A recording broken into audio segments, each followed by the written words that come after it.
शिव और पार्वती का संवाद भारतीय दर्शन और पौराणिक कथाओं का एक अनमोल हिस्सा है, जिसमें शिव और पार्वती के बीच गूढ़ प्रश्नों पर चर्चा होती है। ये संवाद न केवल ज्ञान का भंडार है, बल्कि मानवीय जीवन के रहस्यों को समझने का मार्ग भी प्रशस्त करता है।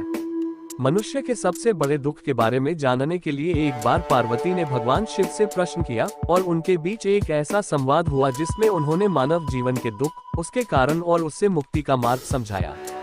पार्वती का प्रश्न और शिव का उत्तर। पार्वती: हे महादेव, आप समस्त जगत के स्वामी हैं और समस्त दुखों का कारण और निवारण जानते हैं। कृपया मुझे ये बताएं कि मनुष्य का सबसे बड़ा दुख क्या है, वह किस कारण दुख में फंसा रहता है और उससे कैसे मुक्त हो सकता है। शिव: हे पार्वती, तुम्हारा प्रश्न अत्यंत महत्वपूर्ण है। मनुष्य का सबसे बड़ा दुख उसकी अज्ञानता है। अज्ञानता ही सभी दुखों का मूल है।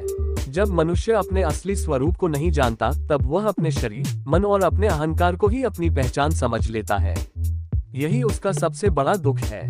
यह अज्ञानता उसे संसार के चक्र में फंसा देती है, जिसमें वह सांसारिक विषयों, संबंधों और भौतिक सुख सुविधाओं में उलझा रहता है।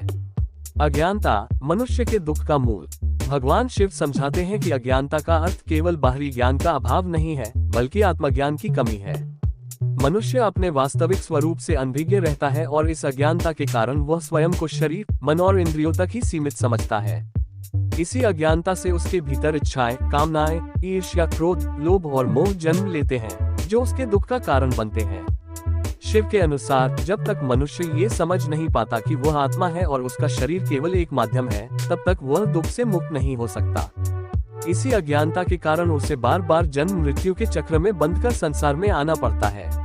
मनुष्य के दुख का कारण संसार के प्रति आसक्ति। शिव ने पार्वती को बताया कि दूसरा कारण है संसार के प्रति आसक्ति।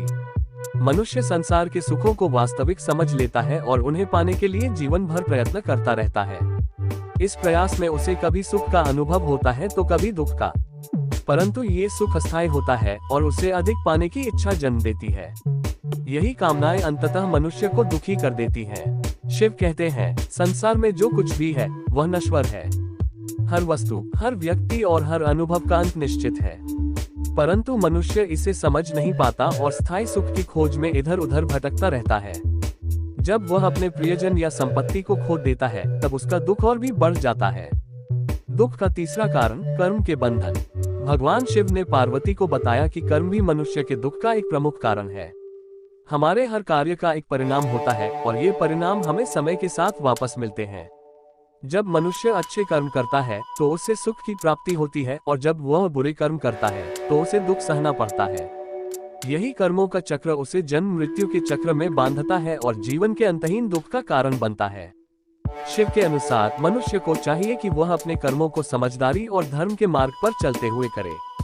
किसी भी कर्म को करते समय उसे यह सोचना चाहिए कि इसका परिणाम क्या होगा और क्या वह उस परिणाम को सहने के लिए तैयार है। दुख से मुक्ति का मार्ग, ज्ञान और वैराग्य। शिव ने दुख से मुक्ति का मार्ग भी बताया। सबसे पहले उन्होंने ज्ञान का महत्व समझाया। उन्होंने कहा कि सच्चा ज्ञान वही है जो आत्मा को पहचानने का मार्ग दिखाए। ये ज्ञान उसे यह समझने में सहायता करता है कि वह आत्मा है, शरीर नहीं। जैसे ही मनुष्य को यह आत्मज्ञान हो जाता है, वह संसार के बंधनों से मुक्त हो जाता है।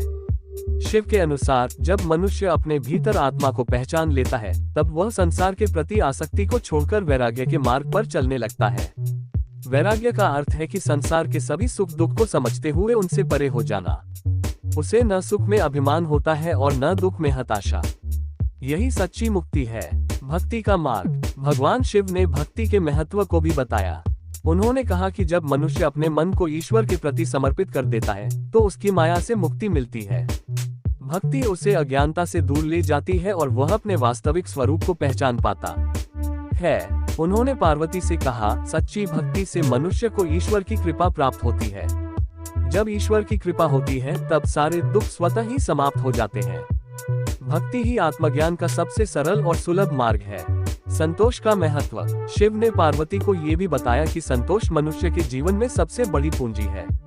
असंतोष ही मनुष्य के दुख का कारण बनता है। जब मनुष्य को संतोष होता है तो उसे किसी बाहरी वस्तु की लालसा नहीं होती और उसके मन में शांति होती है। संतोष ही उसे आत्मज्ञान और वैराग्य की ओर ले जाता है। शिव ने कहा, संतोष का अर्थ यह नहीं है कि मनुष्य कुछ न करे। संतोष का अर्थ है कि वह जो भी प्राप्त करे उसमें संतुष्ट रहे और उससे अधिक पाने की लालसा न रखे। ऐसा करने से वह मन की शांति को प्राप्त करता है और दुखों से दूर रहता है। निष्कर्ष, शिव और पार्वती के इस संवाद में ये स्पष्ट होता है कि मनुष्य का सबसे बड़ा दुख उसकी अज्ञानता, संसार के प्रति आसक्ति और कर्मों के बंधन में बंधे रहना है। दुख से मुक्त होने का एकमात्र उपाय आत्मज्ञान, भक्ति, संतोष और वैराग्य में निहित है। जब मनुष्य अपने भीतर आत्मज्ञान को जागृत करता है, तब वह समझ पाता है कि सच्चा सुख उसके भीतर ही है और बाहर की वस्तुएं केवल अस्थायी सुख देती हैं। भक्ति, संतोष और वैराग्य उसे संसार के दुखों से मुक्त कर देते हैं।